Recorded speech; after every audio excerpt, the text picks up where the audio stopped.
Para a turma de sexto ano, com unidade temática Terra e Universo e objetivos de conhecimento, forma, estrutura e movimento da Terra, habilidades, identificar as diferentes camadas que estruturam o planeta Terra e suas principais características.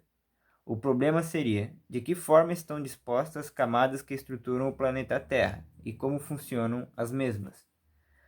O objetivo: mensurar as estruturas que contemplam a formação da Terra e compreender de que forma elas impactam no funcionamento da estrutura interna até a atmosfera, proporcionando ao aluno habilidades e competências necessárias para compreender e argumentar sobre o assunto em questão.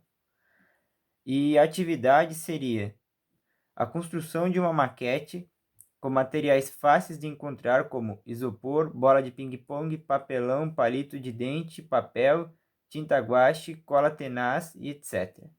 Contemplando as formações internas e externas da Terra, de forma que os alunos argumentem sobre as camadas da estrutura interna e da atmosfera, explicando suas funções.